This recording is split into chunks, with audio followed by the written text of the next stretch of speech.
Hi y'all, Kraken Latte here.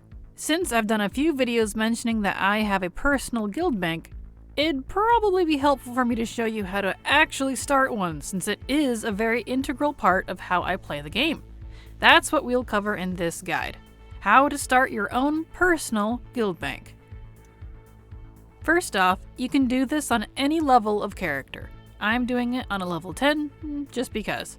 And if you want to start a guild, you can't already be in one since you will be making your own. So if you need to leave a current guild, just type /G quit and bam, you're now guildless.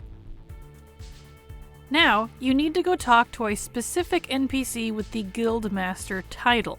There's one in many of the cities, but the ones in Orgrimmar and Stormwind are the easiest to find since they're both in the main districts of both cities. Talk to this NPC and ask about starting a guild. Then select Purchase a Guild Charter. Name your guild whatever you want, and now you'll be given a charter right into your bags. This charter requires 4 signatures from 4 different players before you can register it. So one thing you can do is ask for signatures in trade chat, so long as you hang out in the main area of Orgrimmar and specify that this is for a personal guild, meaning the players do not have to stay in your guild. Most folks seem okay with helping. If you can't get people to do it for free, you can also offer to pay gold for a signature. I tend to see them offer between 100 and 1000 gold, so that price is up to you. You can also use your own accounts, since you can have up to 8 WoW accounts on one Battle.net account. The stipulation for this method, though, is that each alt who signs it must be from a different account in order to work, meaning you need a minimum of 5 separate accounts to do all 4 signatures yourself, of course including your main one. And unfortunately, it looks like trial or unsubbed accounts cannot sign the charter. However you get those signatures, you just need 4 of them to get this moving. When you get someone who will sign your charter, you do need to be physically next to them to do so. Oh, and they do have to be on the same server as you, and they can't be in a guild. Once they're near you, target them and right-click on the charter, then hit Request Signature.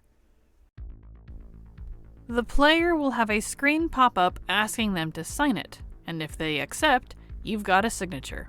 Now, you just need to do that 3 more times.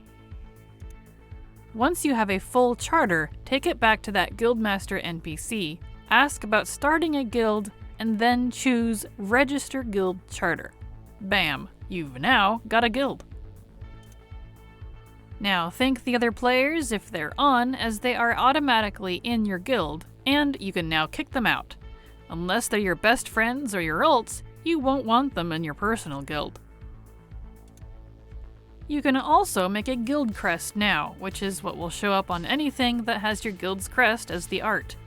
The same Guildmaster NPC you talked to earlier will let you do this. As a tip, it's kind of fun to do this for MOG purposes, since it is just for you, and you can change it as many times as you want.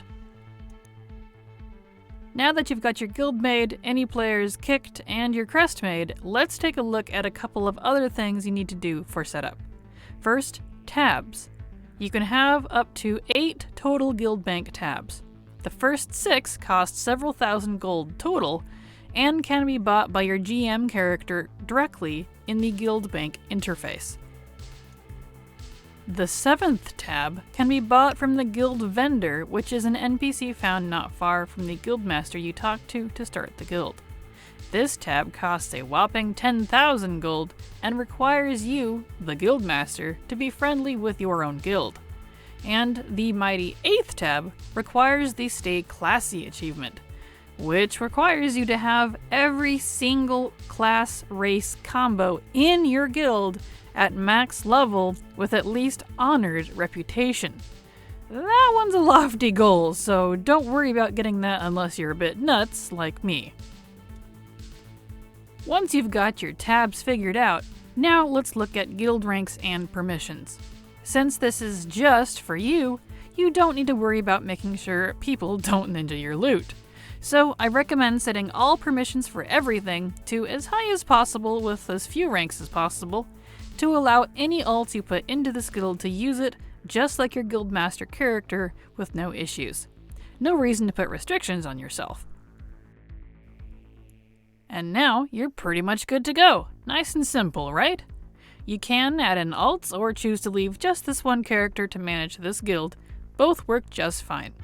I've made a playlist specific for guild stuff linked in the description and in a pin below, so you can look at other videos I've done on this subject. And there we have it. If you think I've missed information or you want to request I do a specific guide, let me know in the comments below. Even if I don't answer you, I just might add your idea to my list. As always, thank you so much for watching, and remember, it's never too latte. This is the part where I ask you to like, comment, and subscribe. Doing at least one of those gets my videos recommended more. The higher these numbers are, the more YouTube likes me, and that helps me bring you more coffee-fueled content. I thank you so much for any support you choose to give.